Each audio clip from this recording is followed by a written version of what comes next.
Hi, everyone. Thank you for joining us today. My name's Scott Davis, and I'm the program's chair for the American Gem Society's Young Title Holders, which is hosting today's webinar. The mission of the Young Title Holders is to encourage the growth and development of new driven professionals while building connections and a voice among the next generation of AGS leaders.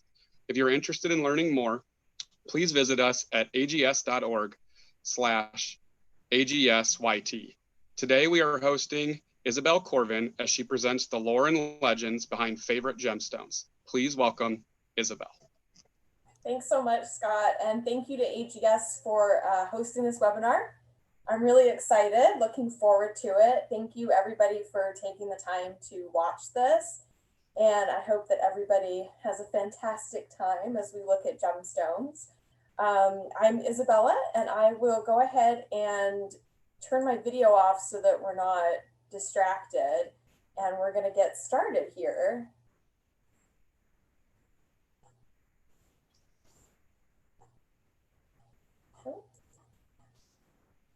Right. Oop. It's skipping ahead. Okay, so today's webinar is the lore and legends behind favorite gemstones. Here's our brief overview. In this webinar, we'll be looking at just a handful of lore associated with just a fraction of gemstones. There's far, far, far too much to cover in just an hour. So we'll be kind of going with a couple of favorites and really popular gems. The goal is for everyone to hopefully learn something new and, of course, have fun along the way. We all know that gemstones are beautiful, durable, and rare, but they are so much more than that. My favorite thing about gemstones, I think, is the fact that they merge magic and science perfectly. And that's kind of what we're going to go into today. We're going to be covering gems sapphire, ruby, and garnet, emerald, opal, and zircon. Just a brief little bit about me, so you're not like, who the heck is this person telling me about gems? I knew at 14 that I wanted to be a gemologist, and I've been a gemologist now for almost 10 years. I'm heading into 9 years working at a local jewelry store, single location, and we are third generation family owned. We are a member of AGS, which is fantastic, and I'm the staff gemologist here. Also merchandise manager and appraiser as well.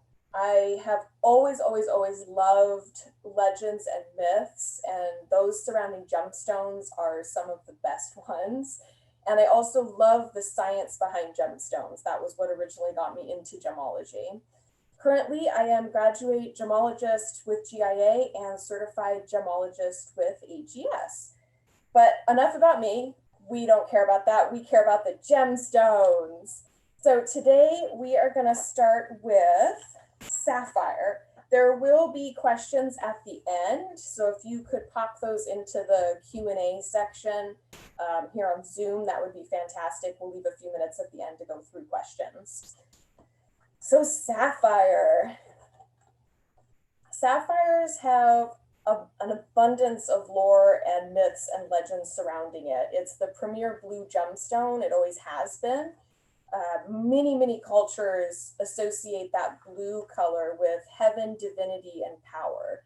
It's not really a surprise considering what we see above us is the sky, and the sky is blue. So it kind of makes sense to make that connection with that color.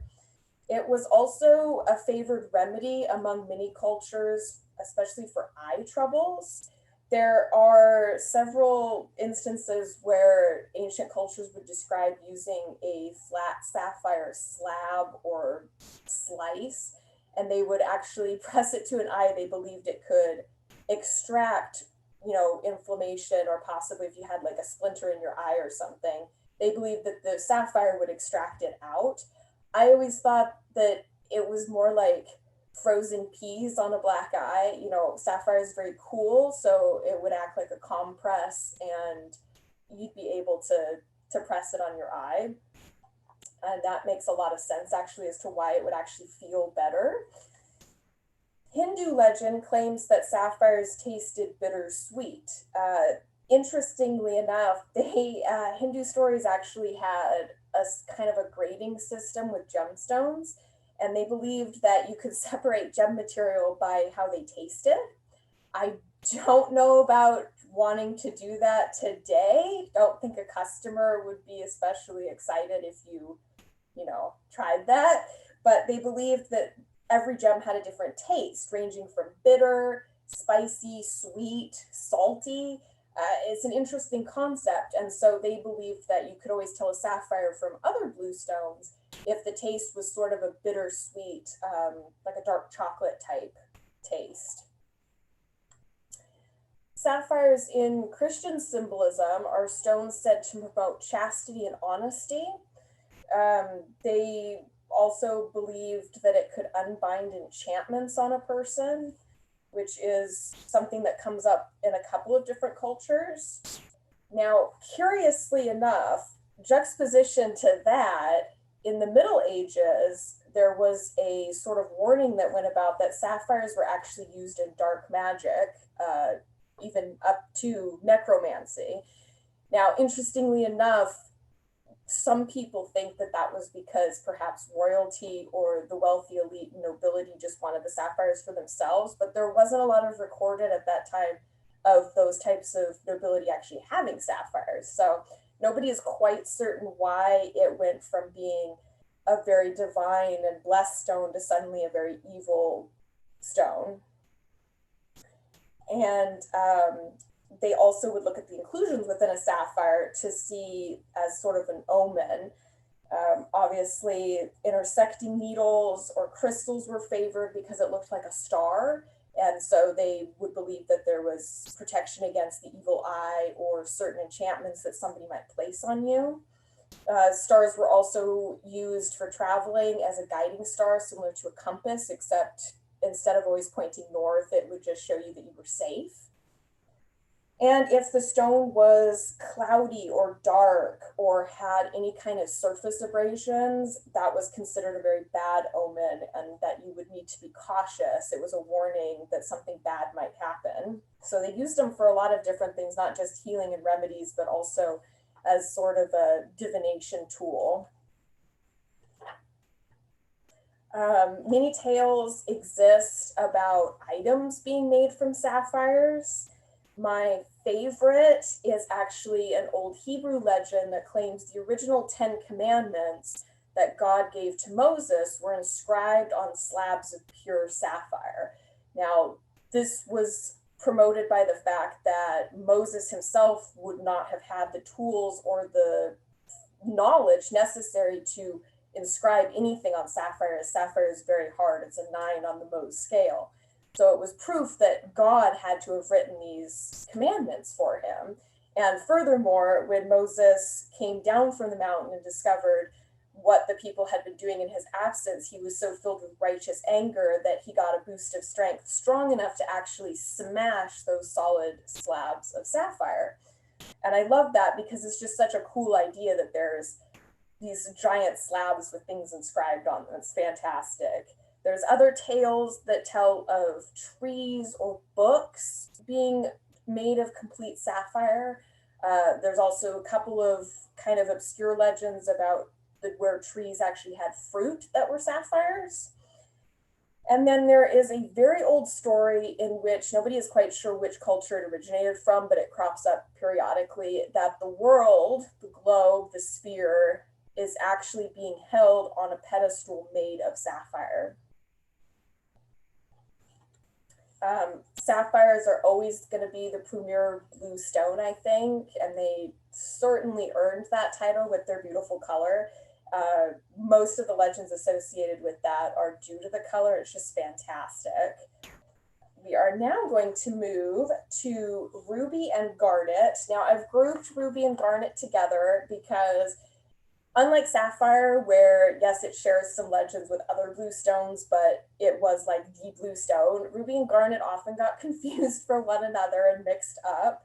And they were often, again, it was all associated by color, so anytime you had a red stone, they would just group it together. And so a lot of the legends about these two are going to be intertwined. You may have heard the term carbuncle being used a lot in older texts and ancient legends. That was kind of the catch-all phrase for ruby and garnet. That was the Romans that first coined that phrase, carbuncle. And so if you ever see that, it's usually talking about a ruby or a garnet. Rubies and garnets are, of course, two of the most premier red stones. Rubies are often called the king of gems. Now, it's had this title for a very, very, very long time. It's still, people will call it by that title. That title originated from an old Sanskrit word, and I'm going to attempt to pronounce it. Good luck to me. Ratananayaka. I may have butchered that, but that's as close as I can get to it. And that roughly translates to king or leader of gems, or leader gem. So that's kind of as far back as that goes, which is incredible. India adored rubies, and they actually believed that what we now suspect were garnets all along, they just believed that those were unripe rubies. They had a thought that, like fruit or flowers, things grew just like the gems would grow. And if you picked them or mined them too soon, they would be that really dark kind of brownish red, like a garnet. And if you let it mature properly, then you would get the more pigeon blood ruby color.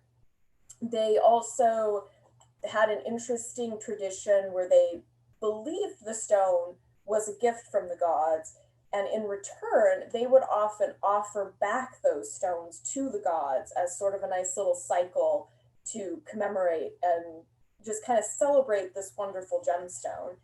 They are credited as being the first people to create a grading system. It was specifically for garnets and rubies. They would use kind of terms that were all over the place, but it's fascinating that even, back then they would have that, and they loved the stones so much, more than diamonds, that they first created the grading system just for rubies.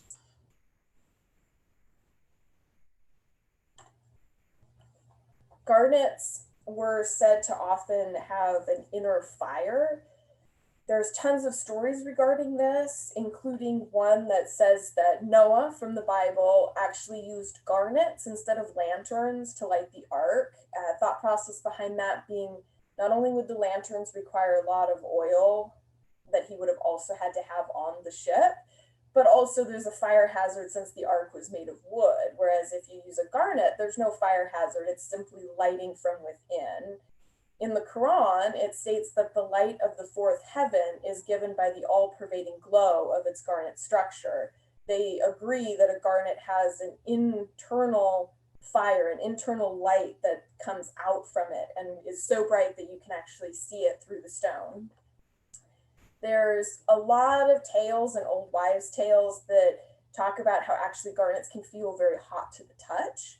They claim that you can actually put it in a pan of water, and if the garnet is good enough quality, it will actually boil the water, which is pretty amazing. I've never personally gotten that to work, but I like the idea.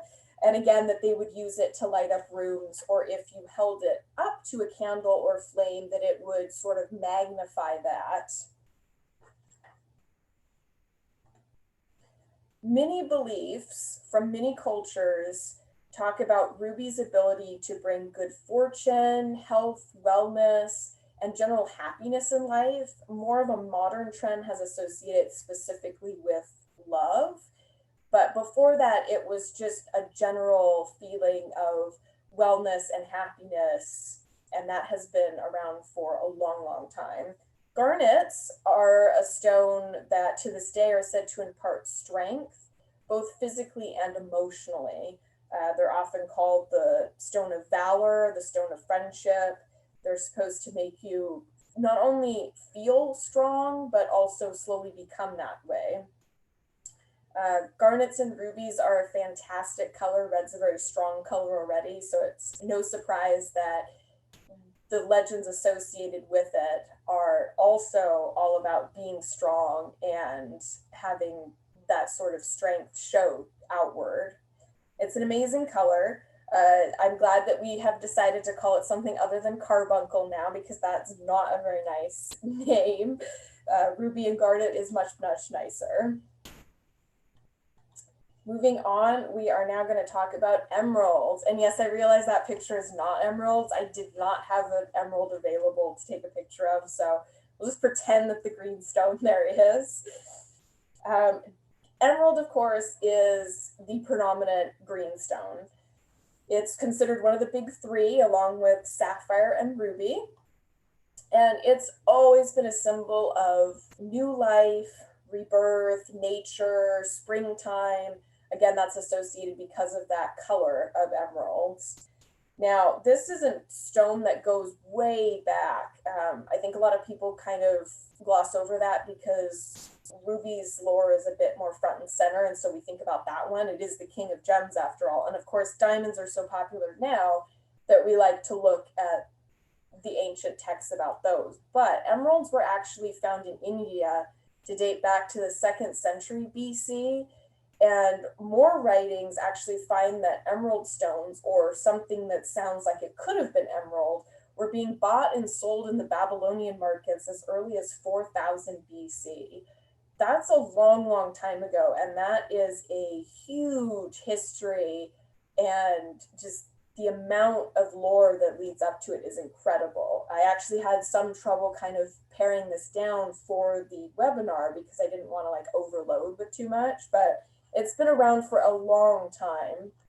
Of course, we know that this could be a different green stone, but since emeralds were the primary green stone and still are, it's very, very possible that it is talking about emeralds. The stone has had many names throughout history. A lot of them are similar to emerald or a different spelling of it, but it actually started with the name Smirgagaz, and I'm probably butchered that too, or in Latin, which is a bit more common that you'll see, Smirgas. Now, I'm not entirely sure how we got from Smirgas to emerald, but there you have it. You can't even rearrange the letters and make it work. I'm not quite sure, but it's had many, many names. And again, emerald sounds a lot nicer than Smirgas. The Egyptians, Greeks, and Romans all adored emerald. They used it for seals, jewelry. They even apparently used it as eyeglasses, or like a spyglass type situation. There's a couple of stories about Romans actually using emerald glasses to view gladiatorial arena matches, because the color of an emerald would actually wash out the red of the blood, so it made it a little bit more easy on the eyes to watch it. Of course, these were very, very expensive, and so only the nobility would have this, but they adored it. The Egyptians especially, the green color for them was very impressive. And we do know that a lot of Egyptian emeralds were actually peridot, but they did have quite a large selection of emeralds as well. History has proven that some of those were in fact emeralds. In India, there exists many tales of the origin of not only emeralds, but many stones, including one where the first stone was found amidst fireflies. This is a very old myth, and it isn't as popular as some of the other ones, but it talks about how the gem was found after the fireflies sort of landed on the ground and then flew away. So they were already laying the groundwork to have this be a very magical and kind of mysterious stone. A much more popular accounting of how gemstones came to be would be the tale of Vala. This is an interesting tale. It actually covers many, many gemstones. It's a very long story. It's a very epic story. If you like legends, I suggest you check it out because it's kind of fascinating. The abridged version is that Vala was a demigod, and some of his other fellow demigods, they were warring, and so they got together and they actually slew him. And to make sure that he could not return, they disembodied him. So they actually dismembered his body parts and threw each of the body parts down to a different part of Earth. Now, each of the parts of his body were said to become different gemstones. His blood was one, his teeth were another, and then emeralds, they thought, disgustingly enough, were actually the bile from him, which fireflies is much more romantic. We'll go with that one. But still, it's an interesting concept that they thought gems were so mystical and magical and important that actually they were parts from a demigod. In ancient Egypt and Greece, there existed a legend of a great emerald tablet made from a single piece of the gem. They believed that this tablet was actually quite large, similar to a piece of paper. And this emerald tablet, you may have heard of it being called the Philosopher's Stone. Now, the original story didn't call it that. That was actually something that was added on for another legend, because a lot of times these get adopted by different cultures and sort of added on. But they did believe that this emerald tablet was said to have all alchemical knowledge and spells and recipes written on it, including the forever sought after recipe to create gold. That's a very popular tale among a lot of different cultures, to find that mystical alchemical recipe to actually make gold.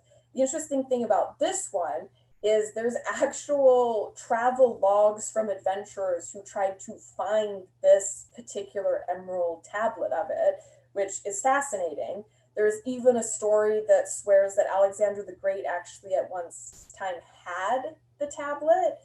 And there are documents dating back to the Middle Ages that show some expeditions that were planned to certain places to try and find this tablet. The Egyptian and Greece, that sort of started because they actually believed that one of the Egyptian gods wrote this down, that this was not something that mortals had written. And they believe that it was this guy. This is the Egyptian god Thoth. He was in charge of documenting everything. He also kind of adopted aspects of being the one to teach the written language to people. He also would chart the skies. He sort of adopted a lot of different things, but primarily he was the one that wrote this and was considered the god of wisdom. Now, most modern historians and scholars, well, one, if this was even a real tablet that existed, they suspect that it wasn't an emerald, because one, an emerald that size would have been very spendy and hard to find, even regardless of price. It's an emerald, it would have had to have grown and then be clear enough to actually write on it. They think that if it existed, it was most likely some other green mineral, not a gemstone, or it was possibly somebody had used glass. Egyptians did have glass that they could make, and they could color it. So it's entirely possible that to make it seem more legendary, it was a sheet of glass, not gemstone. Now, emeralds are amazing stones. They have a very distinct green color. And I'm sure that in many, many, many, many more centuries from here, they'll continue to fascinate people because of that color. And with such a long history, there's no way that it will lose its status anytime soon of being such a popular green gemstone. Opal. Opal has an amazing amount of lore. It's actually one of my favorite in terms of myths and legends because of that. And so there's quite a bit to cover. And again, this is only a fraction of what actually exists for opal. Now, even without old legends or wives' tales or superstitions, opal looks very magical. The play of color on it is unlike anything else. It almost looks fake because of that. There's no other gem that shows something that remarkable naturally. So even without any of the background behind it, it looks like a very magical stone. Now, one legend about the actual creation of opal is of Arab tradition, and I love this one. It states that opal was created when lightning bolts actually struck the ground that would leave behind an opal, and the flashes or the play of color they believed was caused by the lightning flash being trapped in the stone. The thought process behind that being, you see the lightning flash in the sky, but you never see it go back up to the sky. You know, they believed that it hit the ground and then it stayed there and it was trapped inside that opal stone. And whenever you would see a play of color, it was the lightning inside, which is fantastic. Multiple stories surrounded opal's ability to make the wearer invisible. This is credited as being first recorded in Plato's Republic, although that doesn't actually say it was an opal. That story sort of set the groundwork for this legend, and retellings of Republic actually did name the stone that was in this magical ring opal. And the stories kind of evolved a little bit, but the idea being that a shepherd actually found this strange ring. The stone was opal, and when he put it on, he became invisible. Interestingly enough, there is a little bit of science behind this, since opals can in water appear to disappear. Certain opals, hydrophane opals, absorb the water and the light can't pass through the same, and so it appears to disappear. So it's an interesting thought that perhaps somebody saw this happen and thought, oh, it must be invisible, it must be magic. I've always liked that because it's giving some sort of credibility to that legendary magic ability. In the Middle Ages, this was one of the most sought after stones because they believed, well, it was called the magician stones, and mages believed that since it displayed every single color, you could be granted the powers of all other gems with those colors. So like with sapphire, they would use it in rituals. If you had an opal that displayed blue, you would not also need a sapphire. You would have that opal, which you could use as a conduit to cast your spells. And so it was very sought after. And of course, the more colors you had in it and the brighter those colors, the better the opal. It was harder to find back then as well because it's soft. It's a soft stone. And so when you mined it, you had the risk of damaging it. So of course it was rare and more magical because it was rare and hard to find. And now we come to it, the dreaded bad luck opal. I'm sure everybody has heard some part of this before. Even today, you will still hear people talk about how opals are bad luck or a bad omen, or you shouldn't wear it if your birthstone isn't opal. It's a very popular sort of wives' tale. Now, there's some debate over where this actually started. A lot of people, since it started around a similar time, believe that it has to do with Sir Walter Scott book from 1829. In it, the heroine is, and I have not read it, so this is a very paraphrased version.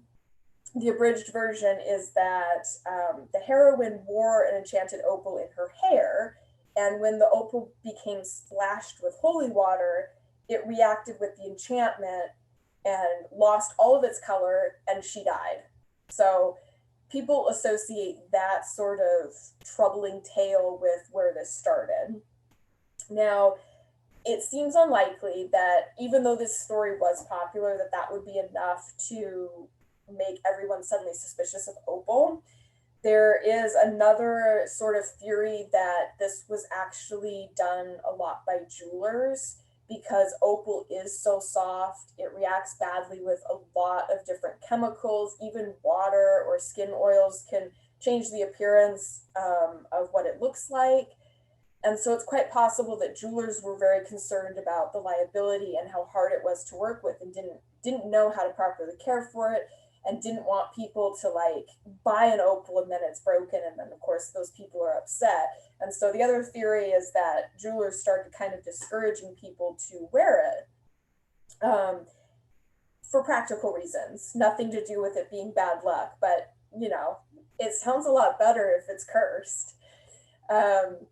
And so that was the other theory, and this was all happening around the same time. Now, fast forward a bit, Queen Victoria actually adored opals. She thought they were fantastic, and she was a very, very fashion-forward lady. And so she decided, you know, this is all superstition. I'm going to wear them because I love them. So she would often wear opals, and it did help. They started to gain a lot of popularity. But unfortunately, on her coronation day, she actually wore a brooch that had a large opal in it, and it fastened the back of her dress closed. Now, during the ceremony, the brooch came undone, and I think you can see where this is going. It showed way more than was appropriate back then of her bare skin, and so that kind of undid all of the good work of kind of bolstering opals back into no, they're not cursed. And now it was just, yeah, now they're bad again. We can't do that. Now, to make matters worse, because it doesn't just end there, towards the end of the 19th century, Alfonso XII of Spain gave his queen an opal on their wedding day. Days later, the queen mother, the king's sister, and his sister-in-law all perished. That's very unfortunate, but to make it even worse, I think it was a few days after that, the king then wore an opal and also died. Now, this is all adding up to be very, very unfortunate. But this, of course, all happened at the same time as the cholera plague of 1885. So it was not the opal. Chances are it was probably something else. But all of this is culminating in a very short amount of time, in a few decades. So it's not helping opal at all. Fast forward a little bit more, and miners at the famous Lightning Ridge mine had kind of run into a problem where there was quite a bit of pilfering happening. And so they thought, hey, let's kind of tag onto this opal is cursed theory, and let's circulate a rumor. So they began to circulate a rumor to discourage thieves who were coming at night and stealing not only rough opal, but tools and other things. And they began to say that there were certain opals at this mine that they called night stones. They could be found, but only by searching for them between midnight and 1 in the morning. Now, the problem with these is they actually believed that these stones, they told everybody, could glow in the dark, and that it would, if you tried to take a picture of them, it would actually imprint with a very frightening image on film. This was their way of kind of trying to bolster the mine is cursed, haunted, don't come here between midnight and 1 and steal from us. Now, the unfortunate thing with this is this actually came right before there were a number of cave-in and unfortunate mining accidents that were actually due to weather. But because the miners had started to circulate this story, a lot of superstitious people believed that these night stones were actually cursed. And once again, it just kind of tacked on to what opal was already facing with its bad reputation. And it did not help matters, unfortunately. Now, opals in modern times have overcome a lot of this, but like I said, you can still hear people mention this. They still sometimes have a reputation of being bad luck. And every once in a while, you will hear somebody ask about it. And the unfortunate thing is, since we're not really sure what the real start of it was, it's a hard thing to combat. But chances are it probably was not the opal at all. It was just a series of very, very unfortunate events. And opal happened to be present for it. Opal itself is a very beautiful stone. And so it's good to see that for a long time now, it's slowly but surely overcoming its bad reputation of being an evil stone and bad luck and ill omen. Zircon. I'm sure somebody out there is thinking, zircon? Zircon has lore? And yes, it does. I actually am a big fan of zircon, and the lore associated with zircon is not easy to find, but it is fascinating. Zircon can be summed up as the misidentified stone or the mimic stone. It can come in so many colors and has the appearance of so many other gems that without the tools and technology that we have today, it's very hard to separate it from those other stones. So yeah, it can be really hard to know what lore is speaking about zircon and what might be another gem, but there are a few key things we can pick out that we know for sure are zircon. So zircon's lore is buried within confusion since it looks a lot like other gems. Now, notes regarding what many consider to be zircon due to how bright it was, but not found in places that diamonds were found. These are kind of what we go based on, and also rough zircon looks extremely different than rough diamond. These date back to ancient Persia, Greece, and Rome, so it does have a storied history. Now, it was not called zircon for a long time, and they didn't know that all of these different gems were the same mineral. So you can find texts relating to the names jargon, zircon, spelled differently, hyacinth, and jacinth. These were pretty much based on different colors. Like jargon was kind of a cinnamon brown color. Hyacinth was similar to a hyacinth flower. You can kind of see where they came up with these names. And these were by various cultures and different origins. The stone was granted actually very prestigious protection powers, despite being sort of unknown. They believe that not only could it protect over otherworldly harm, and such as phantoms and spirits, but also against dark magic spells being cast on the person wearing it. And also, they believed that it would protect or warn against diseases and poison. Travelers would often wear it, and they would use it to kind of tell if they were going to have trouble on their trip. If the zircon became dull or cloudy, the wearer was infected with poison or a disease, or perhaps danger was nearby. A lot of merchants carried this. One, it was a little bit less expensive than other protective amulets. And two, the danger nearby was very important for them to know, because it was any kind of danger, supposedly, that zircon would warn you about. Bad weather, bandits, any kind of trouble you might have as a traveling merchant. In the Middle Ages is where we see a lot of this start to come into play. My absolute favorite zircon legend is the belief that in addition to protecting a traveler against disease or attack on the road, was that you would actually be safe in a lightning storm. They actually believed that the lightning, even if it was coming straight at you, would somehow be pulled away from the zircon stone that you were wearing to strike another target. I don't know how they tested this theory or where this originated, but I mean, if anyone out there has worn a zircon and been struck with lightning, you can debunk it. But I mean, I've worn zircon a lot and I've never been hit with lightning, so who knows? Maybe it's true. Who knows? Who can say? But I just love that something so fantastical is associated with this gem. These would carry on past the Middle Ages a bit, and kind of become the staple for zircon. And then after that, it gained a reputation of being a powerful healing stone. Gemstone healing is still popular today among many people, and they believe that since zircon came in so many colors, each of the colors would specialize in something particular. But again, it became very popular because it was not as expensive as other stones that perhaps would be used. And then one of my favorite, maybe not so much a mythological standpoint, but due to the age of zircon stones, some historians and anthropologists actually believe that zircon may be the first gemstone, not necessarily mineral, but gemstone, to ever be found by humans. The oldest zircon, I believe, was dated at 3 billion years old, and it actually has water molecules inside of it. So this is a very, very old stone, older possibly than any other gemstone that we know about, older than a lot of diamonds that have also been dated. So in terms of having a storied history, zircon probably would win, because that's an amazing amount of history there.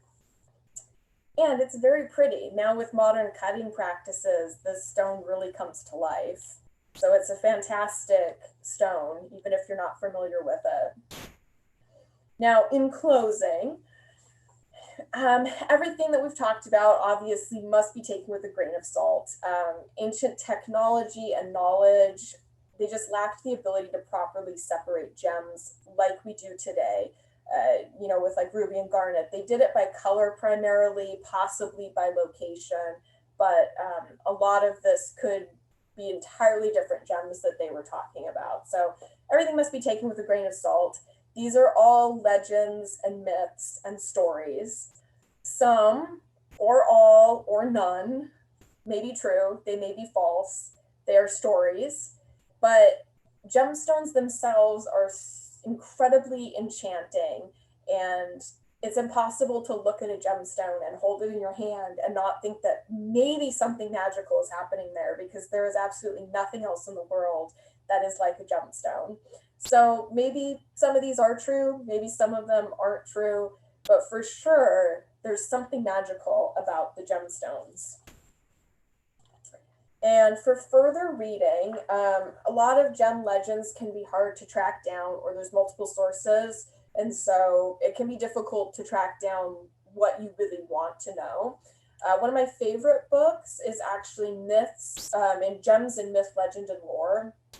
This one kind of compiles a lot of stories that I had heard previously into one reference book. So it's a great quick one if you're thinking, oh, I remember hearing about that, but I don't remember. And it has some great charts in the back with like the birthstones throughout the years or the zodiac and the gemstones. So it's a great reference guide, especially for quick lookups. And then, of course, a lot of this lore and legend comes from Pliny the Elder's Natural History. This book is incredible. This is an encyclopedia that was huge, especially for its time. And obviously, you can't really read the original, but it's been translated many times, and there's a lot of that information online. Not just about gemstones, but about, everything under the sun. So those are some fantastic reading if you want to know more. And then we are going to open it up to questions if anybody has any.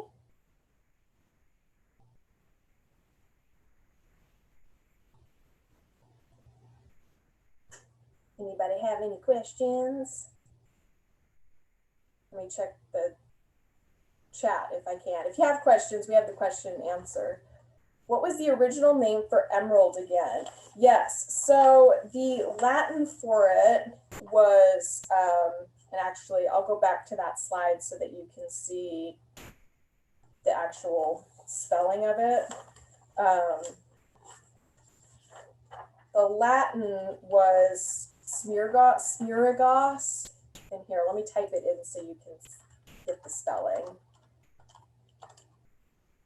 Smiragos was Latin. And then before that, there are some stories that call it Smiragos, and I'm not sure on the pronunciation of that. Let me send those. And that I'm not sure on the origin of, but the Latin one we know for sure was Smiragos.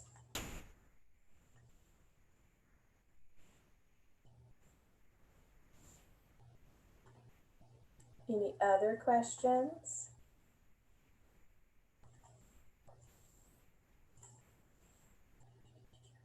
We have a few minutes left anyway, so if anybody thinks about it.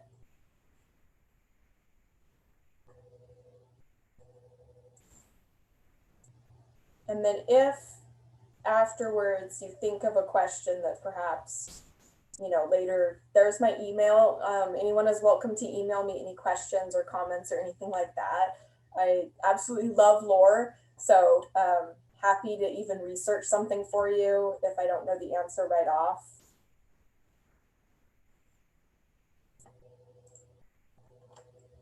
Which stone was worth the most in trading for goods or services? It kind of varied from culture to culture. In India, it was most definitely the red stones, partially because of the color. Red was very sacred to them, and it's a very strong color. And they also were very attached to diamonds as well. And then other cultures, probably very similar. It was most likely rubies and sapphires, and then if they were aware of them, diamonds. But it varied from kind of region to region. And then there's also pearls to consider, which we didn't cover today. They're kind of a whole nother animal. If zircons were so hard to distinguish back in the day, how did they know it had all those legendary properties? So it was hard to distinguish. One of the easiest things to distinguish were the ones they associated with being the hyacinth, named after the flower, because that zircon color is actually natural. It's a very, very pale purple. And so that one they would know for sure because that was the only gem that had that color. It wasn't as deep as an amethyst, and therefore we knew. What gemstone is the most valuable and expensive today? In terms of probably the ones we talked about, I mean, diamonds, of course. I personally love colored stones more because I think they are just more interesting.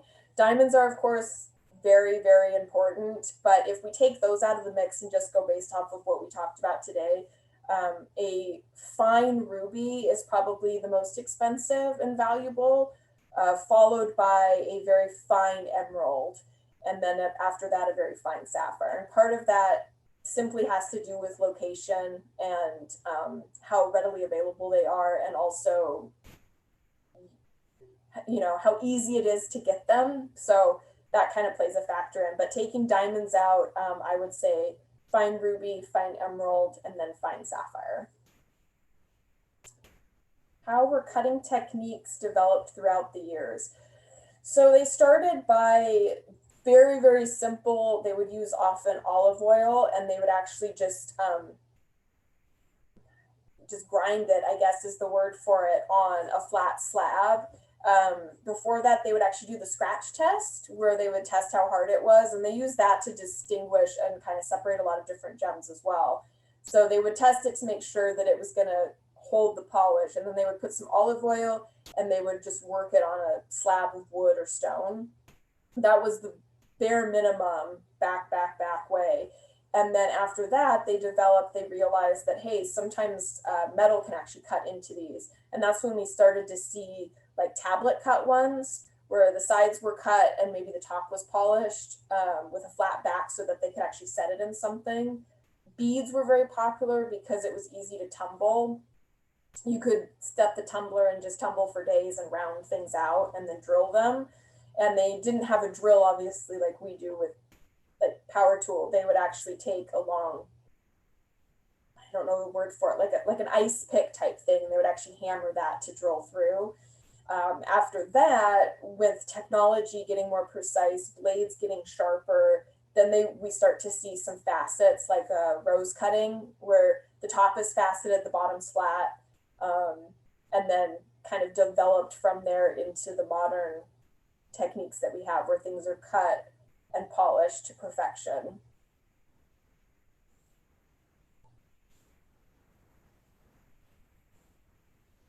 Any other questions?